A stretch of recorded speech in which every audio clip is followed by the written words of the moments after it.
e levantando-se foi para o seu pai. Vinha ele ainda longe, quando seu pai o avistou, e compadecido dele, correndo, o abraçou e beijou. E o filho lhe disse: Pai, pequei contra o céu e diante de ti, já não sou digno de ser chamado teu filho. O pai, porém, disse aos seus servos: Trazei depressa a melhor roupa, vestiu, ponde-lhe um anel no dedo e sandália nos pés. Trazei também e matai o novilho cevado. Comamos e regozijemo-nos, porque este meu filho estava morto e reviveu, estava perdido e foi achado. E começaram a regozijar-se. Amém, meus irmãos. Eu quero falar aqui nessa noite do Pai bondoso. Você tem um Pai bondoso. Essas palavras que vão ser dirigidas aqui desse púlpito nessa noite é direcionada a você que está passando por um problema muito difícil. Talvez você está se sentindo abandonado, sem forças para lutar, pensando que ninguém te ama. Talvez você se sente sozinho, que ninguém te dê atenção. Talvez você se sente solitário, órfão, abandonado. Mas nesta noite nós vamos ver que tem um Pai que zela por nós. Tem um Pai que vela por nós, que vê as nossas lutas, os nossos problemas, os nossos sofrimentos. E seja qual for o seu sofrimento, Deus está contemplando, olhando para ele. Nós temos um Pai bondoso. A bondade de Deus é um atributo que ele compartilha com os seus filhos. Deus é bom, significa que Deus tem um cuidado enorme, grande com os seus filhos. Deus é bom. Talvez o seu momento aqui nesta noite vou lá na igreja aos trancos e barrancos. Eu vou sempre na igreja e saio pior do que eu entrei. Eu vou na igreja, mas quando eu chego em casa, as lutas, os sofrimentos, as polêmicas continua do mesmo jeito. Deus parece que não me responde. Deus parece que está distante de mim. Parece que o céu está de bronze, que Deus reteve as bênçãos e não tem bênção sobre a minha vida. Mas eu quero dizer para você que nessa noite nós temos um Pai bondoso, amoroso, maravilhoso, gracioso. E nessa parábola aqui, parábola é uma ilustração da verdade. Jesus vai contar essa parábola, que é uma das parábolas mais lindas da Bíblia. E ele começa aqui falando que tinha 2 filhos, um novo e um mais velho. E o mais novo abandonou o pai. E o mais velho ficou indiferente dentro de casa. Mas mesmo assim o amor de Deus pairava sobre os seus filhos, sobre o seu povo. Então nessa noite eu quero falar de 10 atos do Pai bondoso, em prol da nossa vida. Em primeiro lugar, eu quero falar que o pai aqui na parábola, ele vê o seu filho de longa distância, de longe. Olha só o versículo 20, como que diz a palavra: e levantando-se foi para seu pai. Vinha ele ainda longe quando seu pai o avistou. Meus irmãos, ainda que você esteja longe, distante, ainda que você esteja alheio às coisas que acontecem, nós temos um Pai que nos vê de longe. Nós temos um Deus que está perto de nós. Ainda que você se sente abandonado, derrotado no caminho, você tem um Pai que está te vendo de longe. Você não está desamparado, você não está abandonado só, você não tem carreira solo. O nosso Pai está com você. Às vezes você pensa que está distante, por irmãos, por pastor, pela igreja, mas você tem um Pai que está de longe te observando, te avistando, te assistindo, seja qual for o seu problema. O apóstolo Paulo, escrevendo em 2 Timóteo, no capítulo 4, à altura do versículo 15, 16 e 17, ele está ali na iminente morte, a qualquer hora ele iria ser morto, e ele começa a passar umas recomendações para os seus companheiros, e ele vai dizer: na minha primeira defesa ninguém me assistiu, ninguém, todos me desampararam, todos me abandonou, Demas me abandonou, mas ele vai dizer: mas Deus, o reto juiz, me assistiu e me deu força e fez eu escapar da boca do leão. Então, meus irmãos, você não está só. Quando você toma o seu remédio, quando você atende o seu telefone, a presença do Senhor está com você. Não há motivo de ter medo, não há motivo de se apavorar, não há motivo desse desespero, dessa ansiedade. Deus está no controle, Deus está perto de você, como esse pai aqui bondoso. O filho nem tinha visto ele, mas ele avistou o filho de longe. Ele te vê de longe, meu irmão. Por mais que você está desamparado, por mais que você está desabrigado, está só, mas Deus te vê de perto, Deus te vê, porque a presença dele é com os seus filhos. Você não está sozinho nessa caminhada.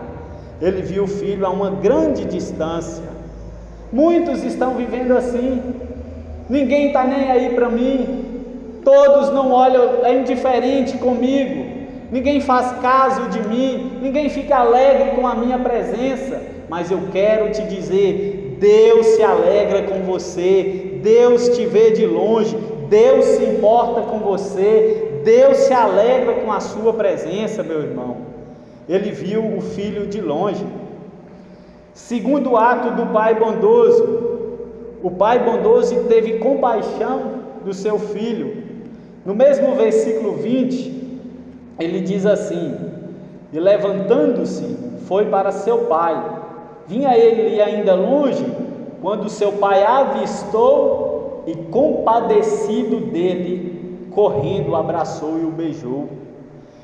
O pai teve compaixão do seu filho. Além de avistar, o pai se sentiu as suas dores. Ei, meus irmãos, as suas dores, os seus problemas não são só seus.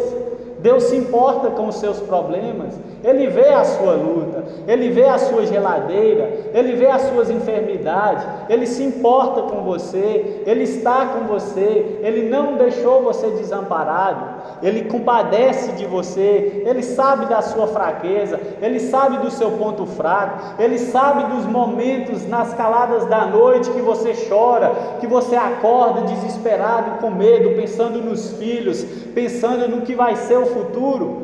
Deus vê. E outra coisa, meus irmãos, Deus teve compaixão dele. Esse pai teve compaixão do filho. Por mais que o filho abandonou o pai, foi pecar, cometer torpezas, perversidão, se gastou a sua vida com meretrizes, mas o pai se compadeceu dele. O pai viu ele e compadeceu dele. Meu irmão, não importa o seu pecado, ainda que o seu pecado seja grave, gravíssimo, Ele está aqui nessa noite estendendo as suas mãos, santa, benevolente para você, e dizendo: filho, eu te perdoo, filho, vinde a mim. Nele, meus irmãos, há perdão para nós nessa noite. Ele tem compaixão de nós, Ele tem misericórdia de nós, e a prova disso, meu irmão, é quando nós pecamos. O pecado é uma ofensa contra Deus, mas mesmo assim Deus nos dá a oportunidade de recorrer mais uma vez ao seu perdão. Não importa o pecado que você enfrenta, não importa as vezes que você caiu, quantos pactos você quebrou, quantas vezes você falou, fez um voto para Deus, mas quebrou, mas Ele está aqui nessa noite para compadecer de você, das suas misérias, dos seus pecados, das suas vergonhas, dos seus pecados. Confesse-os, Ele está aqui nessa noite. Esse filho, ele cometeu algo que não era comum no Oriente Médio. Quando ele pediu ao seu pai a herança, era como se ele desejasse a morte do pai. Então aquilo diante da sociedade era uma vergonha. O filho estava desonrando o pai. Então ele pede a sua herança e vá para longe, causando vergonha no seu pai. Mas quando ele gasta o seu dinheiro e volte para a casa do pai de longe, todo sujo, o pecado escravizou, o pecado colocou ele para baixo. O pai à vista e de longe, antes dele pedir perdão, o pai já havia compadecido dele, perdoado ele. O pai teve misericórdia dele. Terceiro, o pai correu ao seu encontro e o recebeu em casa. O mesmo versículo 20 diz que quando seu pai o avistou e compadecido dele, correndo, o abraçou e o beijou. Meu irmão, Deus está de olho em você. Deus requer pressa para que você peça perdão. Ele corre ao seu encontro nessa noite. Ele corre ao seu encontro para você ter um encontro com Ele e se desfrutar da presença dEle. Aqui no contexto, quando o filho ia se aproximando da casa, o pai, quando vê ele de longe, tinha um corredor para entrar na casa. Se esse filho vem à vista dos trabalhadores, os trabalhadores, pelo ato dele ter envergonhado e desonrado o pai, eles iriam apedrejar esse filho e ia matar. Mas o pai, amoroso, bondoso, sabendo disso, ele corre em direção ao filho para que assim ele não morra. Meu irmão, Deus te ama. Deus deu seu filho em prol da sua vida. Deus enviou Jesus naquela cruz, não para que você seja condenado, mas para você herdar a vida eterna. Ele deu o seu melhor, Ele deu o seu tudo, o seu único filho. Tamanho amor de Deus Pai por você. Então, meus irmãos, Ele correu ao encontro do filho e o recebeu em sua casa de volta. Talvez você está aqui nessa noite, mas diante da presença de Deus você está longe, afastado, aquela comunhão que você tinha no primeiro amor, mas Ele corre em sua direção aqui nessa noite, para te receber em sua casa, que fala da sua presença. Ele quer que você tenha aquela mesma comunhão que você tinha no primeiro amor, e Ele disse: volte ao primeiro amor, lembra-te de onde caíste, abandone os seus pecados e volte à presença de Deus. Ele corre ao seu encontro e Ele recebeu em sua casa. Quando fala que Ele recebeu em sua casa, em sua presença, a presença dEle está aqui nessa noite, e Ele está te recebendo aqui nessa noite. Portanto, meu irmão, creia na palavra de Deus. Quarto, o pai pulou em seu pescoço e o beijou. Olha só o pai bondoso. Se fosse olhar aos olhos humanos, odiosos, era para o pai: eu não te quero mais, vá embora, vá viver a sua vida. Mas quando no versículo 20 diz que o pai o avistou e compadecido dele, correu, recebeu em casa e o abraçou e o beijou. O beijo e o abraço aqui significa: meu filho, você tem os mesmos privilégios em minha casa. Você e o outro irmão mais velho são iguais, porque eu não faço acepção de pessoas. Meus queridos, Deus não faz acepção de pessoas. Meus irmãos, você tem os mesmos privilégios uns dos outros. Não há pessoas maiores do que outras diante de Deus. Pastor e membro é a mesma coisa diante de Deus. Todos são filhos de Deus. Não há super-herói, não há pessoa mais que a outra. Você é amado de Deus e isso basta. Isso é suficiente. Isso significa que você tem os privilégios. Todos os privilégios disponíveis da salvação em Cristo Jesus estão disponíveis a você. Portanto, tome posição, tome lugar. Você e os outros são iguais. Deus, o Pai, não faz acepção de pessoas. Tem muitas pessoas que se julgam espirituais demais, santarronas demais. Pensa que é maior do que o outro, fica com o nariz empinado, não cumprimenta o outro, se veste do joelho, do calcanhar, deixa o cabelo crescer até embaixo e pensa que é mais santa do que a outra. Estão enganadas, equivocadas. Deus não faz acepção de pessoas. Deus ama os seus filhos de igual modo. Deus ama o pobre, Deus ama o rico, Deus ama o feio, ama o bonito, o baixo, o alto, o negro, o branco, todos. Deus ama, porque Ele não faz acepção.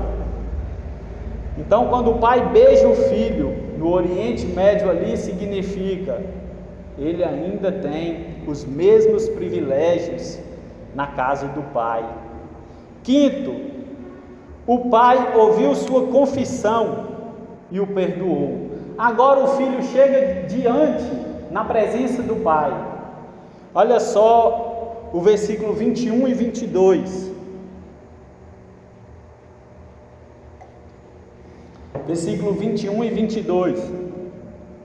E o filho disse: Pai, agora é a confissão do filho: Pai, pequei contra o céu e diante de ti, já não sou digno de ser chamado teu filho. O pai, porém, disse aos seus servos: Trazei depressa a melhor roupa, vestiu, ponde-lhe um anel no dedo e sandália nos pés.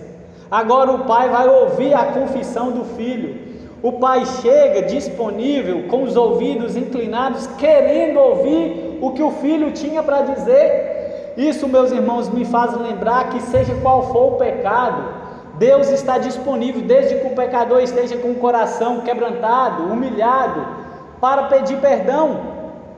Quando nós vemos no jardim do Éden, Adão ali, quando ele e a sua mulher comem do fruto proibido, Deus vem na viração do dia gritando: Adão, Adão, onde estás? Ali nós vemos que Deus não sabia onde Adão estava. Deus é onipresente, Deus sabia, mas Deus pergunta: onde estás? Dando a oportunidade para o homem confessar: Senhor, eu pequei, Senhor, eu sou pecador, eu me escondi de ti, me perdoa. Mas Adão continua duro e esconde da presença do Senhor. E depois no capítulo 4, quando Caim mata o seu irmão Abel, Deus vem dizendo: Caim, onde está Abel, teu irmão? Dando a oportunidade mais uma vez para o homem confessar, para ele confessar os seus pecados, confessar que matou o seu irmão, mas o seu coração duro diz: não sei, Senhor, por acaso eu sou guardião, eu sou tutor do meu irmão? E Deus dando a oportunidade para que o homem se arrependa dos seus pecados. Então ele ouve a confissão do filho. Eu quero te dizer, meu irmão, Deus ouve as suas orações.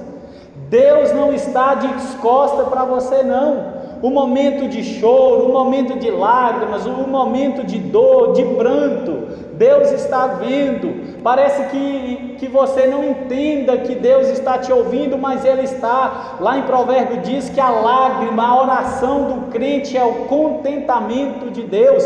Deus fica alegre com a sua oração, Deus fica alegre com a sua humilhação diante dEle. E Deus quer te ouvir nessa noite. Olha só, porque Deus, quando deu seu Filho, e todos aqueles que Ele comprou com o seu sangue, se arrependeram, creram, por que Deus não erradica, remove o pecado de uma vez? Ah, Senhor, o Senhor me salvou, mas por que eu ainda peco? Por que o Senhor permite eu pecar? Meus irmãos, Deus, na sua onisciência, Ele decretou que os seus filhos, quando pecarem, o meio de ser perdoados é através das confissões de pecados. Deus se alegra quando você vai diante dele de joelhos, com o coração quebrantado, chorando. Deus se alegra com isso. E nós precisamos entender que Ele se alegra com isso, que Ele quer ouvir as nossas confissões para nos perdoar. Se nós não confessar, nós não vamos ser perdoados. Nós precisamos confessar para que assim Ele nos perdoa. Confesse os seus pecados diante de Deus. E não só os seus pecados, as suas dores, as suas petições, os seus desejos. Confesse. Ele é onipresente, onipotente, Ele pode resolver. Às vezes para o homem é impossível, mas tudo para Deus é possível.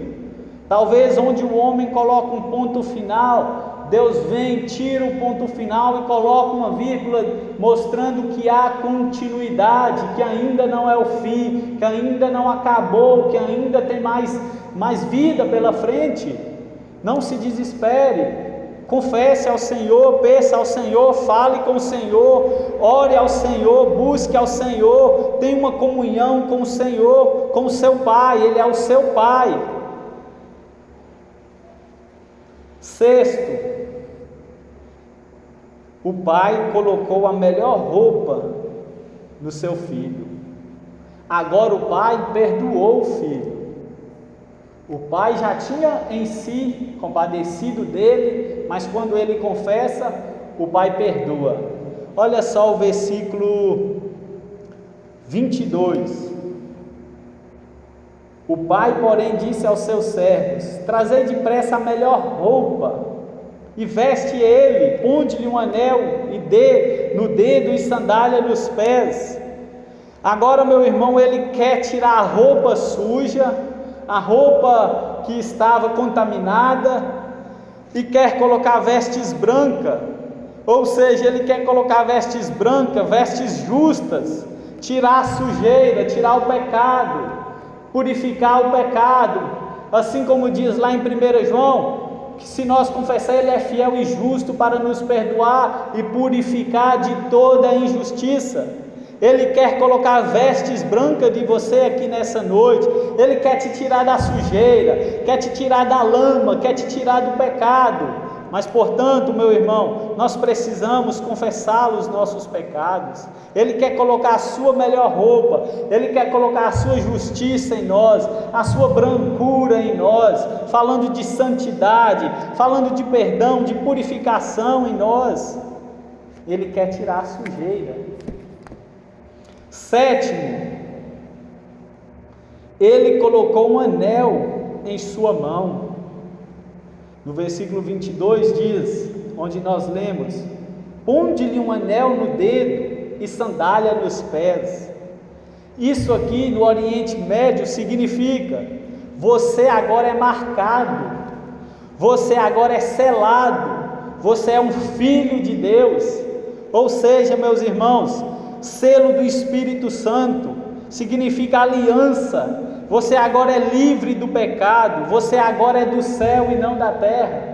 Você agora foi comprado, você foi selado, você tem um selo, você foi marcado, você não pertence a esse mundo, você só está peregrinando neste mundo. Você não é daqui, você não é de Minas, você não é do Brasil, você não é deste mundo, dessa esfera terráquea, você é um cidadão do céu, meu irmão. E a igreja precisa entender isso, meu irmão. Nós precisamos ser um povo distinto, diferente, que não fala as mesmas coisas do ímpio, que não se veste como ímpio, porque Ele nos selou, Ele nos separou para andar em novidade de vida, em santidade, ser diferente do povo pagão, dos ímpios, das nações pagãs, porque nós somos cidadão do céu, e cidadão do céu fala das coisas do céu. Meu irmão, Deus nos marcou, Deus nos selou com o seu Espírito Santo. O Espírito Santo é o penhor, é o selo da esperança. Quando Jesus for voltar a arrebatar a sua igreja, somente aqueles que estiverem marcados, selados com o Espírito, esses irão deixar a terra, esses serão raptados, arrebatados por Deus nos ares. Então, meu irmão, você agora é do céu. Deus agora fez uma aliança com você. Aquele filho foi restaurado. Deus fez uma aliança com aquele filho, foi perdoado. Olha, filho, tem recomeço para você. Por mais que você pecou, distanciou da minha presença, há um recomeço. Meu irmão, se você se sente aqui nesta noite aos frangalhos, com uma vida sofrível, há um recomeço. Debaixo da presença de Deus sempre há um recomeço, há novos votos, há nova aliança com Deus para você. Sempre há vida de recomeço, sempre há. Deus sempre nos dá a oportunidade, como Ele deu para esse filho, mais uma vez, de aproveitar os benefícios da sua casa, da sua presença.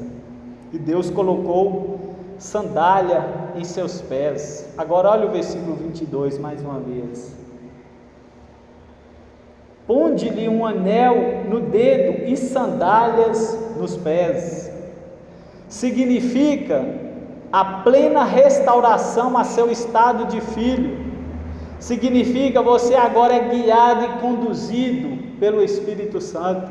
Sandália fala aqui de direção, fala de caminhar, fala de veredas, fala de rumo. Agora você é direcionado, guiado, agora você é orientado, instruído pelo Espírito Santo, porque Deus colocou sandália em seus pés. Portanto, meu irmão, não tome uma decisão precipitada, não saia escolhendo qualquer coisa por aí. Busque a orientação divina, a orientação de Deus, porque Deus colocou sandália em seus pés, que agora você não pode caminhar para onde você quer, você tem que caminhar agora conforme o Espírito da graça te conduz, porque você foi selado, é um filho de Deus. Agora, meus irmãos, nono, o pai fez uma festa para o filho. O filho não imaginava aquilo. Depois de pecar, depois de sair da presença do pai, abandonar o seu pai, abandonar os seus servos, o seu irmão, ele voltou com medo e tem uma recepção diferente da que ele imaginava. O pai vai matar bezerros, vai fazer uma festa, um banquete para receber aquele filho. Olha só o versículo 23. Trazei também e matai o novilho cevado, comamos e regozijemo-nos. Ou seja, tudo isso simboliza a abundância das bênçãos da salvação. Isso simboliza que em Cristo nós agora somos de toda forma, de toda sorte, de todos os modos, abençoados por Deus. Em Cristo, meus irmãos, nós temos tudo. Você não precisa de carro para viver, de casa para viver, mas você precisa de Cristo. Você precisa da salvação em Cristo Jesus, porque Ele é suficiente para as nossas vidas. Tudo que você quer, recorra a Cristo, porque Ele tem tudo aquilo que você quer e que você precisa, necessita para viver. Então, meus irmãos, fala das bênçãos da salvação, o banquete da salvação, fala das bodas do Cordeiro, fala de salvação, fala de bênçãos espirituais da parte de Deus. É como está lá em Efésios capítulo 1, versículo 3. Bendito Deus e Pai de nosso Senhor Jesus Cristo, que nos tem abençoado com toda sorte de bênção espirituais nas regiões celestiais em Cristo. Eu quero abrir um parêntese aqui e falar para você: não tenha medo de macumbaria, não tenha medo de feitiçaria, não tenha medo de bruxaria, não tenha medo de simpatia, não tenha medo de porqueira, não, porque em Cristo Jesus Ele já te abençoou em toda sorte de bênçãos espirituais. O inimigo não pode tocar em você, você foi selado, você foi marcado com o Espírito Santo. E quem é o inimigo para tocar em você? Não tenha medo dessas bobeiras, dessas coisas. O ímpio que deve temer, aquele que não tem um espírito que deve temer, mas você está selado com o Espírito Santo, com toda sorte de bênção espirituais nas regiões celestiais, no mundo espiritual. Você já é abençoado por Deus, por meio de Cristo Jesus, o nosso Senhor. Então não tenha medo, meu irmão. Por mais que as pessoas falam, a Bíblia diz em Números que contra Jacó não vale encantamento, nem contra Israel, não vale, contra o povo de Deus não vale. Essas coisas são em vão, são inúteis, são coisas supérfluas, não vale. Então você não tenha medo dessas coisas.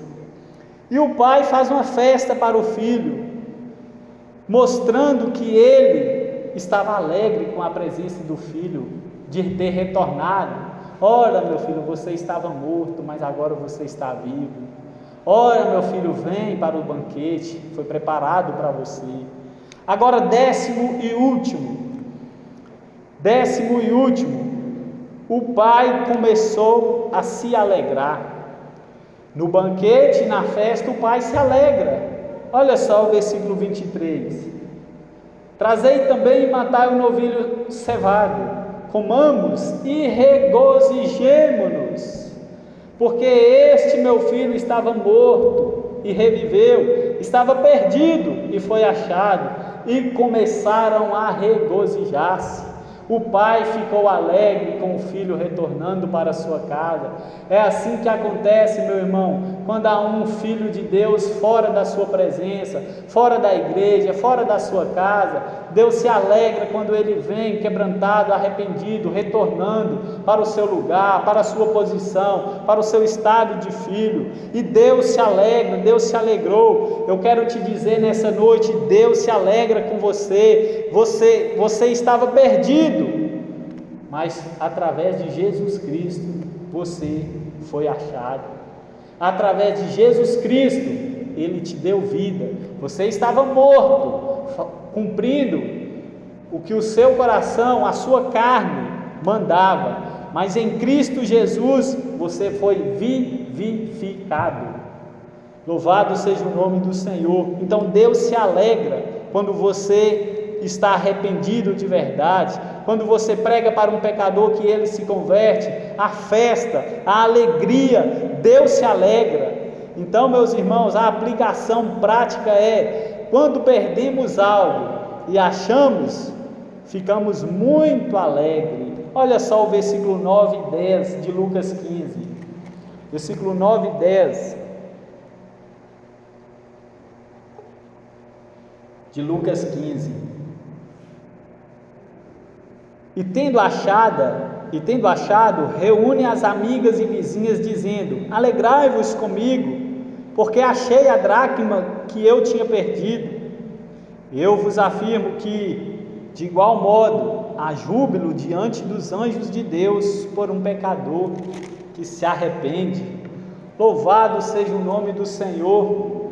Meus irmãos, que alegria é saber que Deus se alegra com o coração arrependido, com o coração quebrantado, ainda que cometeu pecados, mas se alegra. Eu quero dizer para você, feche os seus olhos nessa noite. Eu quero dizer para você, não importa o momento que você está passando, um momento difícil, um dia mau, mas Deus está te vendo. Deus não te abandonou, meu irmão. Crente sofre, crente padece, crente tem lutas, crente passa fome, passa necessidades, pneu de carro fura, pneu de carro, acontece essas coisas, acontece acidente, você às vezes sofre agressões físicas, acontece, é mentira de quem falou que isso não pode acontecer com você, é mentira, é um engano. Se você quer viver para Cristo, você há de padecer necessidades, há de sofrer nesse mundo maldoso, asqueroso, perverso, nesse mundo depravado, onde a lei do pecado que rege. Portanto, meu irmão, mas se você está em Cristo, eu quero dizer para você que você é uma pessoa abençoada, você é uma pessoa feliz, mais do que feliz, é uma pessoa bem-aventurada. Não se desespere, não fique sozinho, não pense em abandonar a casa de Deus, não saia da presença de Deus, não retroceda, insiste, prossiga no seu caminho, persiste na caminhada, a Canaã celestial está logo à frente. Logo há um pouco, aquele que há de vir virá e não tardará. Você há de vencer, meu irmão. Se você de fato é um novo convertido, a característica de um novo convertido é de perseverar. Não importa as lutas, as circunstâncias, ainda que muitos desistam, mas se você de fato está selado com o Espírito Santo, se você de fato é um salvo em Cristo Jesus, um redimido, você há de vencer. A Canaã celestial foi preparada para você, o banquete já está preparado, você há de cear com Cristo Jesus, você há de participar das bodas do Cordeiro, você há de venerar o Senhor nos altos céus, você há de estar com Ele. Não desista, não retroceda. Eu converso com muitos crentes que estão desviados e eles dizem: olha, nunca saia da presença de Deus, porque se você sair para voltar é difícil. Então eu quero te dizer, meu irmão, não desista.